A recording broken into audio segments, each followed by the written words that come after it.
샬롬 11월 6일 매일 말씀 묵상입니다.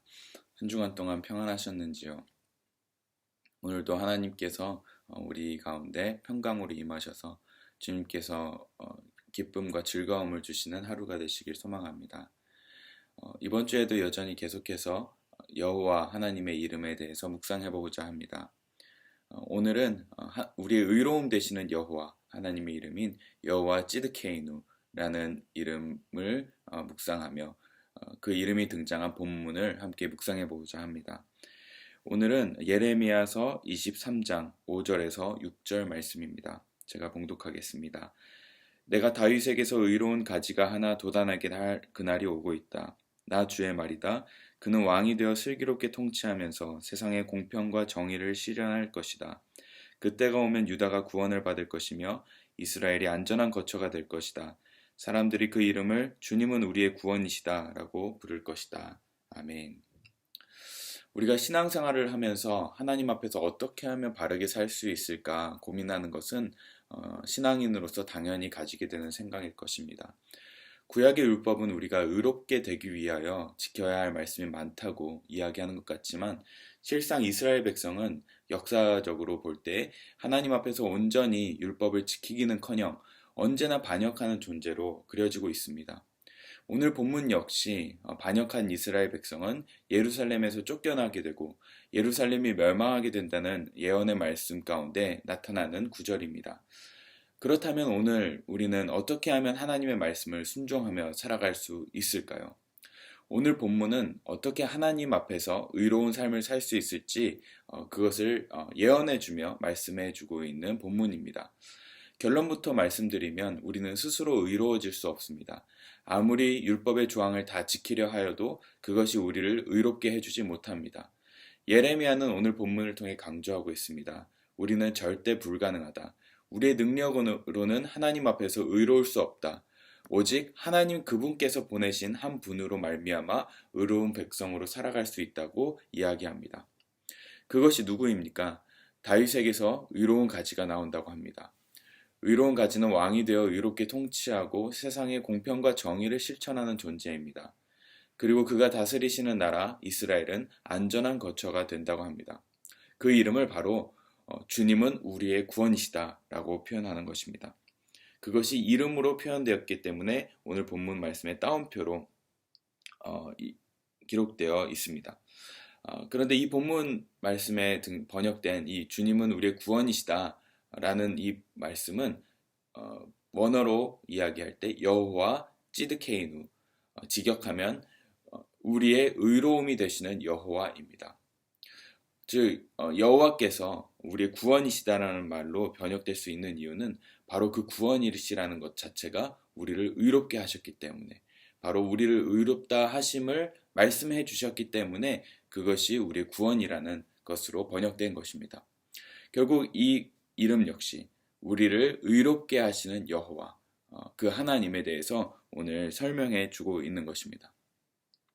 너무나 감사하게도 하나님은 우리 스스로가 의로울 수 없다는 것을 아시고 의로우신 하나님을 우리의 통치자로 삼으셨습니다.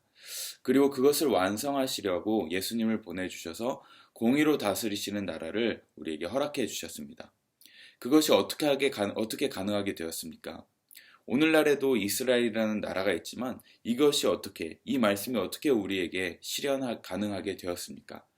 그것은 바로 예수님의 십자가 사건으로 말미암아 우리의 모든 죄가 사라지고 이제는 깨끗하다 여김을 받게 됨으로 우리가 그 나라에 거하게 되고 그 나라의 통치를 받게 되었습니다.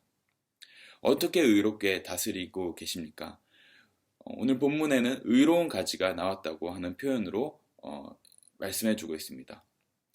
의로운 가지가 나왔다.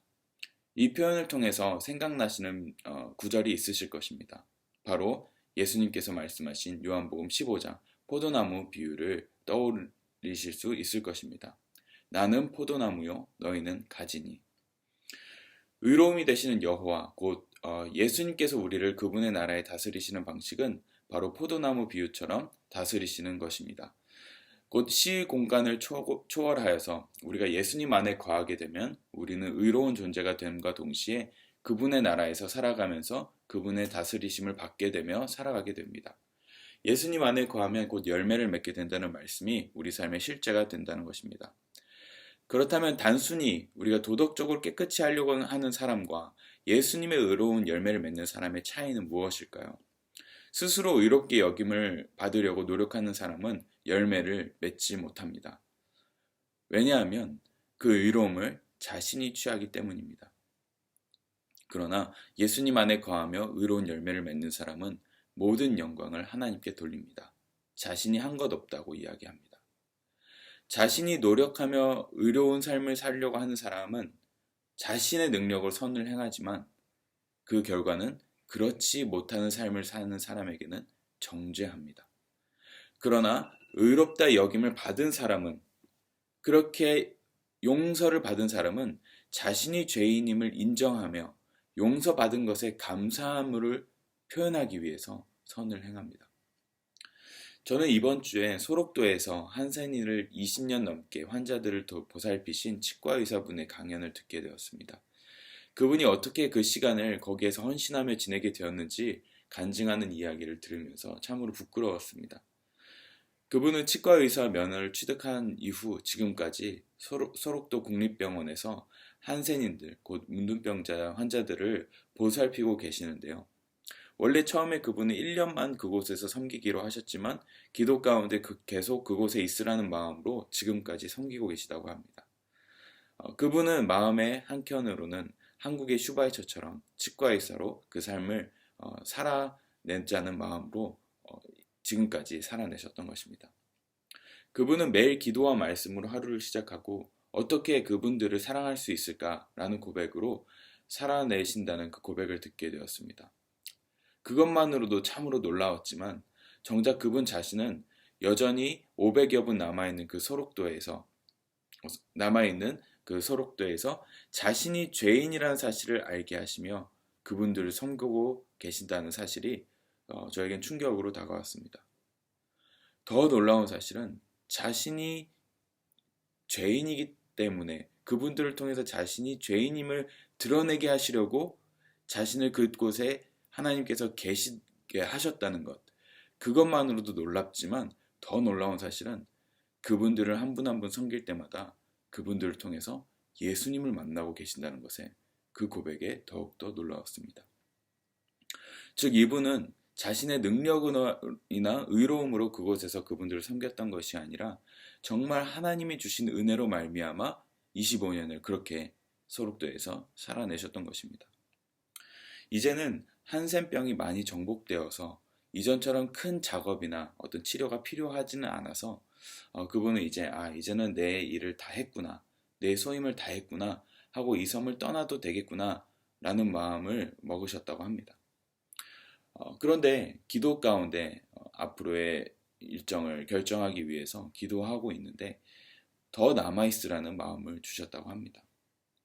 왜냐하면 이제는 너는 그분들의 영혼을 위해서 더욱 애써야 한다는 응답을 받으셨기 때문입니다.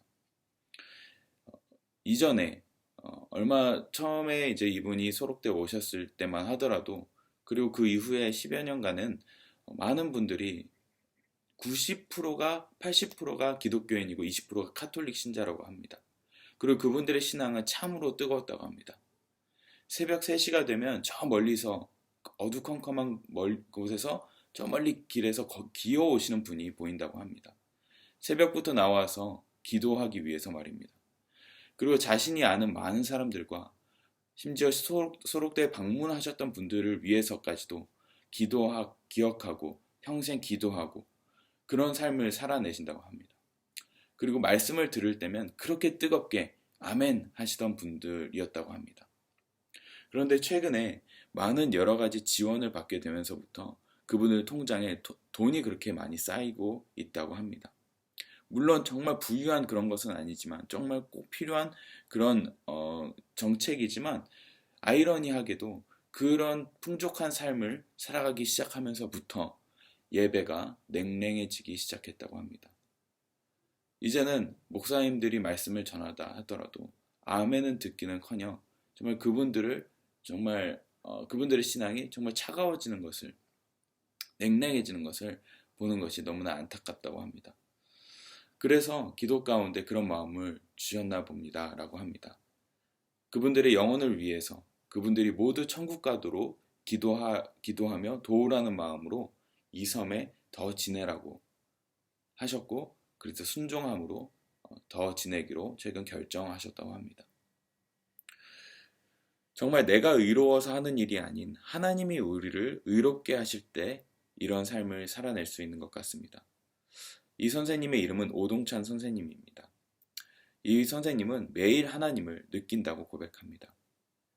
2시간씩 기도하고 말씀을 읽고 묵상하고도 하는 것도 있지만 그런 삶을 그 순간 기도하고 읽었던 그 말씀이 나의 이후의 모든 삶의 영역에 영향을 끼치게 되면서 정말 그때 주셨던 마음들과 말씀들이 누군가에게 필요한 말씀이 되고, 심지어 선교지에 갔을 때는 기도 가운데 너 평소에 시계를 차지 않지만 오늘은 꼭 차고 가야겠다는 기도 가운데 마음을 주셔서 차고 가니 정말 평생 동안 시계 한번 찼으면 좋겠다는 그 소원을 가지고 기도하셨던 분이 발견이 되면서 이 시계는 내게 아니구나, 그분 것이었구나 라고 하면서 그분에게 채워졌던 사건들. 그리고 한 번은 어떤 수상을 받게 되면서 1억의 상금을 받게 되었다고 합니다. 그리고 그것이 내 것으로 갖는 것이 당연함에도 불구하고 기도 가운데 거하자 그것은 내 거다 라는 말씀을 듣자 그 말씀을 순종하는 마음으로, 물론 그것을 기쁜 마음으로 드리진 못하고 정말 두려운 마음으로, 덜덜 떨리는 마음으로 우체국에서 송금하였지만 그 1억의 그 상금을 내 거다 라는 음성을 듣자 그것을 바로 아프리카로 보내셨던 그 순종. 이런 것들을 볼 때면 결국 이 선생님의 삶 가운데도 의로움이 되시는 하나님, 곧 예수님께서 그분을 다스리시고 그분이 예수님 안에 거하는 삶을 하루하루 살아내자 지금까지 이 열매를 맺게 되셨던 것 같습니다. 우리는 우리의 삶에서 우리 스스로가 의로워지고 깨끗해질 수 없습니다. 오직 하나님께서 우리를 의롭게 하시는 것이고 그분의 의로움 안에 거할 때 우리는 옳다 여김을 받습니다. 그리고 그것을 알고 누리는 만큼 우리는 누군가를 섬기고 사랑할 수 있습니다. 과연 우리는 그 하나님의 의로우심 안에 거하고 있습니까? 하나님께서는 이미 2000년 전에, 아니 그 이전부터 우리가 의로움 안에 거할 수 있도록 그 길을 마련해 놓으셨고, 그리고 예수님으로 말미암아 우리가 그 통치함을 받을 수 있도록 지금 이 시간 그 길을 준비해 놓으셨고 우리를 초청하고 계십니다. 우리가 그 예수님 안에 거할 때, 그 하나님의 의로우심을 여김을 받는 삶을 살아갈 때 우리의 삶이 남들 보기에도, 누군가가 보기에도 의로운 열매를 맺게 되는 그런 삶을 살게 될 줄을 믿습니다. 오늘 내가 과연 그 의로움 안에 거하고 있는지, 하나님의 의로우심을 받고 있는지 한번 점검하고, 그리고 예수님의 의로움 안에 거하시는 축복이 있으시기를 기도합니다. 기도하겠습니다. 하나님 감사합니다. 우리 스스로 의로울 수 없다 여김을 아셔서 예수님을 보내주시고 그 의로움다 함을 여김을 받음으로 말미암아 우리가 그 삶을 살 수 있게 하심을 감사드립니다. 하나님, 우리의 능력으로는 선을 행할 수도 없고 우리가 누군가를 사랑할 수도 없습니다. 그러나 유일한 길, 우리가 기꺼이 마땅히 우리가 누구를 섬기고 사랑할 수 있는 길은 바로 예수님께서 우리를 사랑하시고 우리를 용서해 주시고 또 우리를 의롭다 하실 때에만이 우리가 누군가를 섬기고 사랑할 수 있는 힘이 생김을 알 수 있습니다. 하나님, 이 시간 우리에게 그 의로움, 그 은혜를 물붓듯이 부어주셔서 우리가 누군가를 사랑하고 섬기는 데 넉넉할 수 있도록 매 순간마다 주님의 은혜를 부어주시옵소서. 그런 삶을 오늘 하루도 살아내게 도와주시옵소서. 감사드리며 예수님 이름으로 기도합니다.